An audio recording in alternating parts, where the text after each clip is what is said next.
അപ്പോൾ ഈ ഡോക്യുമെന്റ്സ് നമ്മൾ പരിവാഹൻ വെബ്സൈറ്റിൽ നോക്കുമ്പോൾ പരിവാഹൻ വെബ്സൈറ്റിൽ പോലും കൃത്രിമത്വം കൊണ്ടുവന്നിട്ടുണ്ട് എന്നുള്ളതാണ് നമ്മൾ ശ്രദ്ധിക്കേണ്ടത്. 2014 മാനുഫാക്ചർ ചെയ്തിട്ടുള്ള ഒരു വണ്ടി 2005 തന്നെ പരിവാഹൻ വെബ്സൈറ്റിൽ ഒന്നാമത്തെ യൂസറായി രജിസ്റ്റർ ചെയ്തിട്ടുണ്ടെന്ന് പറയുമ്പോൾ പരിവാഹൻ വെബ്സൈറ്റ് തന്നെ അവർ ഹാക്ക് ചെയ്താണെങ്കിലും അവരുടെ മോൾസ് ഉപയോഗിച്ചാണെങ്കിലും കംപ്ലീറ്റ് ആയിട്ട് അത്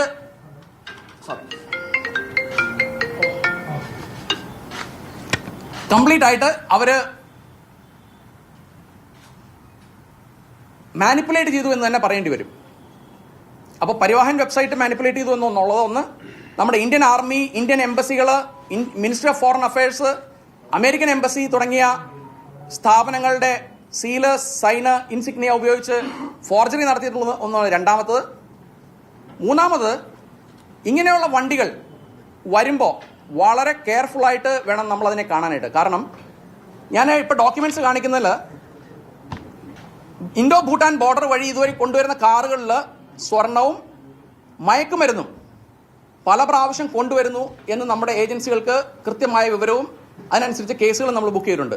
ഡയറക്ടറേറ്റ് ഓഫ് റവന്യൂ ഇന്റലിജൻസും മറ്റ് ഏജൻസികളും അങ്ങനെയുള്ള സാധനങ്ങളെല്ലാം നമ്മൾ ആ ഏരിയയിൽ നിന്ന് പിടിച്ചെടുത്തിട്ടുമുണ്ട്.